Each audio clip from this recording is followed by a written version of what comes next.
Good day to you all. நாம் ஒரு மொழியை கற்க வேண்டுமாயின் நம்மிடம் இருக்க வேண்டிய அத்தியாவசியமான பண்பு இடைவிடாத பயிற்சி, a constant practice. அந்த வகையில் நாம் தினமும் 10 வாக்கியங்கள் தமிழிலும் அவற்றை எவ்வாறு ஆங்கிலத்தில் பேசிடலாம் என்பது பற்றியும் பார்க்க போன்றோம். நீங்கள் செய்ய வேண்டியது என்ன?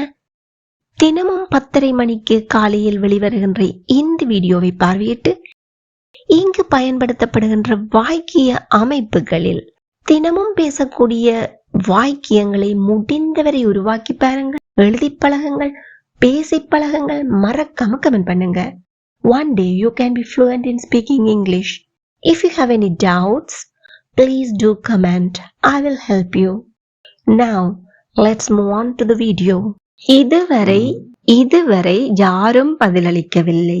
இதுவரை அல்லது இப்பவரை என்பதை நாம் ஆங்கிலத்தில் until now என்றவாறு ஏற்கனவே பயன்படுத்தியுள்ளோம். இன்று நாம் so far என்பதை பயன்படுத்தி ஆங்கில வாக்கியங்களை கூறி பார்ப்போம். இதனுடைய வாக்கிய அமைப்பாக so far plus subject plus has or have plus V3 என்றவாறோ அல்லது subject plus has or have plus V3 plus so far என்றவாறோ குறிப்பிடலாம். அதாவது so far என்னும் phrase-ஐ நீங்கள் வாக்கியத்தின் ஆரம்பத்திலும் பயன்படுத்தலாம், இறுதியிலும் பயன்படுத்தலாம்.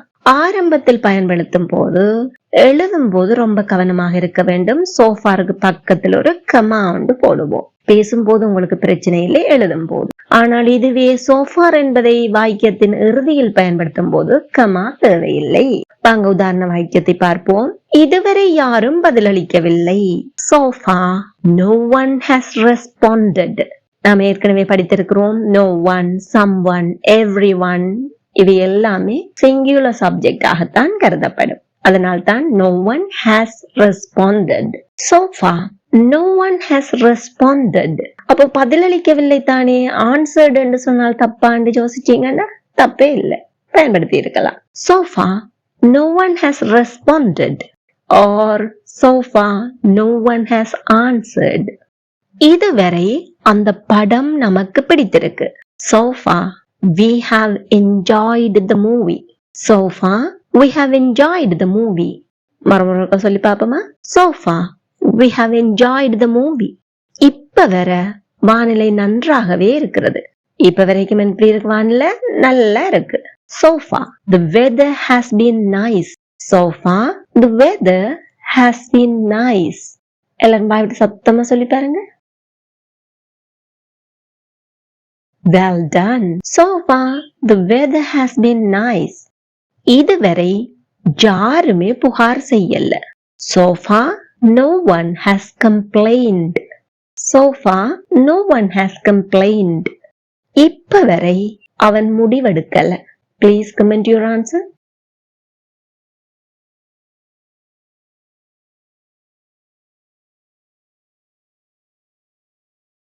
Superb. இன்று வரை அமைதியான நாளாக இருக்கிறது. Comment it now.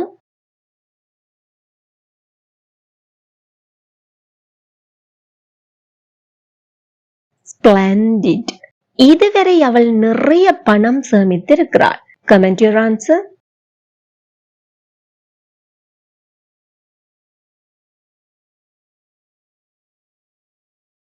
Marvelous. You got it. ஒரு கணம் எல்லாம் அமைதியாக இருந்தது. இவ்வாறு ஒரு கணம் என்பதை நாம் for a moment என்னும் adverbial phrase of time பயன்படுத்துவோம். என்ன பயன்படுத்துவோம்? Adverbial phrase of time. For a moment. For a moment. இதனுடைய வாக்கிய அமைப்பாக subject plus verb object இருந்த object வரும் plus for a moment என்பதையோ அல்லது for a moment comma subject plus verb plus object என்பதையோ பயன்படுத்தலாம். அப்போ இதிலிருந்து உங்களுக்கு என்ன விளங்குகிறது? for a moment என்பதையும் நாங்கள் வாக்கியத்தின் இறுதியிலும் பாவிக்கலாம், முடிவிலும் பயன்படுத்தலாம். உதாரண வாக்கியத்தை பார்ப்போம். ஒரு கணம் எல்லாம் அமைதியாக இருந்தது. for a moment எல்லாம் everything இருந்தது was silent. அமைதியாக இருந்தது. for a moment everything was silent. மறுமுறை சொல்லி பாப்போமா? For a moment everything was silent. ஒரு கணம் நான் பயந்து போனேன். For a moment I panicked. For a moment I panicked. எல்லாரும் வாய் விட்டு சத்தமா சொல்லி பாருங்க. Very good.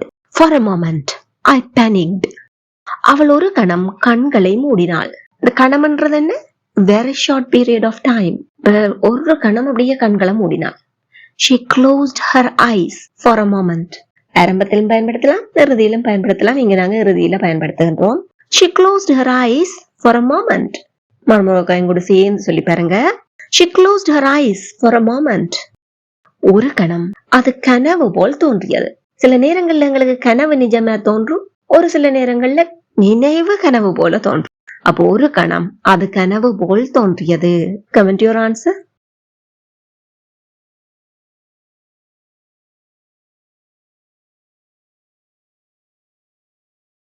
Great. பதில் சொல்வதற்கு முன் ஒரு கணம் தயங்கினேன். பதில் சொல்லணும். அப்படி சொல்றதுக்கு முன் before answering என்ன செய்தேன்? ஒரு கணம் தயங்கினேன். Comment your answer.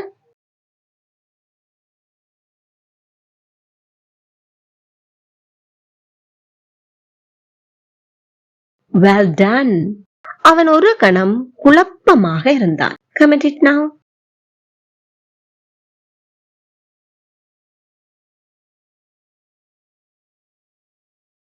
Brave. You got it. நான் அந்த உணவை மிகவும் காரசாரமாக இருக்கிறது என்று தெரியாமல் சாப்பிட்டேன். இவ்வாறு ஏதாவது ஒன்றை தெரியாமல் செய்தது, அறியாமல் செய்தது என்று அறியாமல், தெரியாமல் என்பவற்றை நாம் ஆங்கிலத்தில் without knowing என்றவாறு குறிப்பிடலாம். வாங்க பார்ப்போம். நான் சாப்பிட்டேன். I ate. எதை? அந்த உணவை.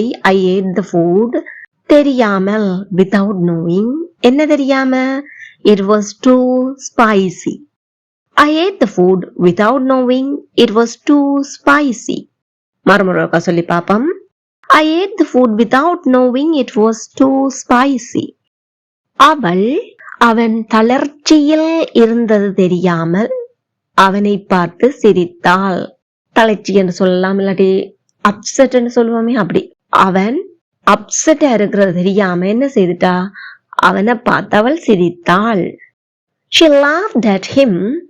She laughed at him. அவள் அவனை பார்த்து சிரித்தாள். என்ன தெரியாம? Without knowing he was upset. She laughed at him without knowing he was upset. எல்லாரும் வாய்விட்டு சத்தமா சொல்லி பாருங்க. Well done. She laughed at him without knowing he was upset. அவன் அனைத்து தகவல்களையும் தெரியாமல் முடிவெடுத்தான். தகவல் எல்லாத்தையும் அவர் அறிஞ்சு கொள்ளல, ஆனா முடிவை மட்டும் எடுத்துட்டார். He made the decision. He made the decision without knowing all the facts.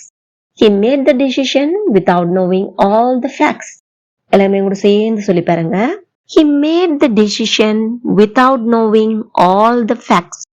எவ்வளவு பணம் இருந்தது என்று தெரியாமல் நாம் செலவிட்டோம்.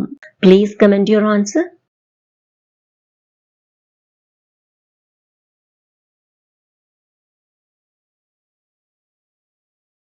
Wonderful. தலைப்பு என்னவென்று தெரியாமல் நான் கூட்டத்தில் கலந்து கொண்டேன். கூட்டத்தில் என்ன தலைப்பில் அவங்க டிஸ்கஸ் பண்றாங்க அப்படின்னு எனக்கு தெரியல, தெரியாமலே கலந்து கொண்டுட்டேன். Comment it now.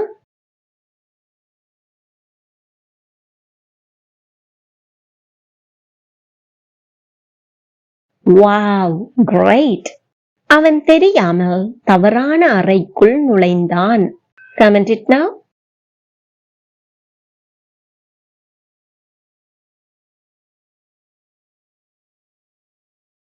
Amazing, you got it. இப்பொழுது நீங்கள் செய்ய வேண்டியது என்ன?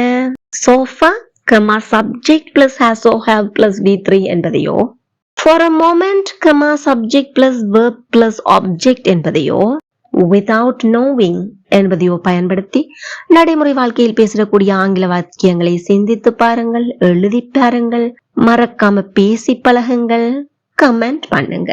Then it will be helpful for other viewers, and if you have any mistakes or doubts, definitely I will help you. இந்த வீடியோ உங்களுக்கு ரொம்பவே பயனுள்ளதாக இருந்திருக்கும் என்று நம்புகிறேன்.